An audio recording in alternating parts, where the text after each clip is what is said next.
Fusion, we're looking for... Abraham Verghese has all the credentials and degrees befitting a professor at Stanford Medical School, but he's best known and acclaimed for his writing, 2 best-selling memoirs and a new work of fiction that evoke a different kind of medical vocation. My desire to be a physician had a lot to do with that sense of medicine as a ministry of healing, not just a science, and not even just a science and an art, but also a calling, also a ministry.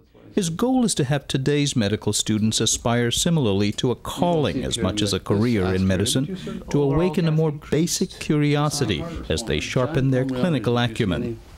These third-year medical students were studying abnormalities on a scan, specifically the prominence of certain blood vessels. This is what's called pulmonary redistribution. Have you heard that term? It's an early sign of heart failure. Who's got good hand veins that I can borrow? Verghese offered a simple physics explanation of why blood vessels should not normally be visible above the level of the heart. The level of her right atrium is about here. Okay? So watch what happens as I raise her hand. You still see the veins? Nice 3-dimension, right? See how they're flattening out? Cool. And they are gone. The bottom line, well before an X-ray, a doctor might spot telltale signs of disease. And you see their neck veins, and they're not coughing, speaking, singing, straining. They have increased venous pressure. Increasingly, he says, students and practitioners of medicine in the West rely on technology in a system that stresses cognitive knowledge and machines over the skill that comes from touch and feel. I'm the first to admit that the resolution of a hand feeling the belly doesn't compare with the resolution of a CAT scan scanning the belly. But only my hand can say that it hurts at this spot and not at this spot. Only my hand can say that. Only my hand can say that this pulsatile mass, which might be an aneurysm, is also painful, which is therefore maybe a leaking aneurysm. You know, there are nuances to the exam that no machine is going to give you. It's a theme Verghese has sounded repeatedly over the years, writing in magazines including The New Yorker and Atlantic, and now in a bestseller called Cutting for Stone. It fulfills a long-held desire to write fiction, as he told this book club in Menlo Park, California. Dorothy Allison, a wonderful American writer, she says, "Fiction is the great lie that tells the truth about how the world lives." The setting for Verghese's novel is far from Silicon Valley, a mission hospital in Ethiopia.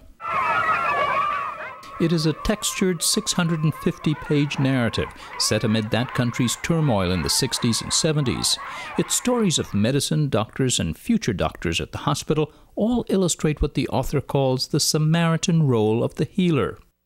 Verghese went from med school in India to Boston, Tennessee, Texas, then Stanford. He was born and raised in Ethiopia to parents originally from Kerala, India, and from its Syriac Orthodox traditions. Faith was a big part of life for this and other expatriate communities in the Addis Ababa of his youth, which may unwittingly have shaped some of the novel's characters. You said that what really inspired you to write the book was you wanted to write a book that would get people interested perhaps in medicine, but there was so much in the book about faith and different types of faith. And so how did you come to have so much of this, of another theme in your book? Well, you know, the honest answer is I don't really know. It just sort of all evolved that way, and I think when you're in medicine, you agonize over matters of faith. Verghese says most students today enter medical school with the same deep commitment to caring for the sick as the missionaries in his fictional African hospital. But he says that zeal often gets lost in today's healthcare system. I joke, but only half joke, that if you show up in an American hospital missing a finger, no one will believe you till they get a CAT scan, MRI, and orthopedic consult.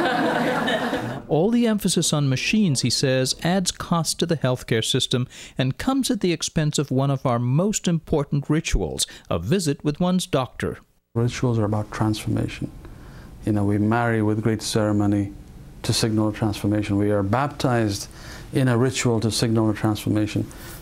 The ritual of one individual coming to another and confessing to them things they wouldn't tell their spouse, their preacher, their rabbi, and then even more incredibly, disrobing and allowing touch, which in any other context would be assault. You know, tell me that that's not a ritual of great significance. If we shortchange the ritual by not being attentive, or you're inputting into the computer while the patient's talking to you, you basically are destroying the opportunity for the transformation. And what is the transformation? It's the sealing of the patient-physician bond. Ironically, Verghese says research is emerging that corroborates the importance of this bond, the virtue of the Samaritan healer. We're learning that you can have a powerful effect on patients, or a powerful negative effect on patients, based on context, based on your tone of voice. They are actually associated with significant chemical changes in the brain. The Parkinson's patients' dopamine levels go up with a placebo.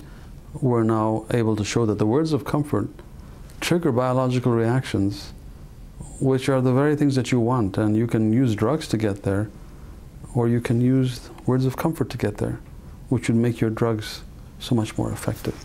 It's an incredible insight in, you know, a couple of decades now of practicing medicine. It's lovely to come full circle to where I started, but with the science to back it up. Verghese has already started on his next work of fiction, the story of an elderly small-town doctor in Texas.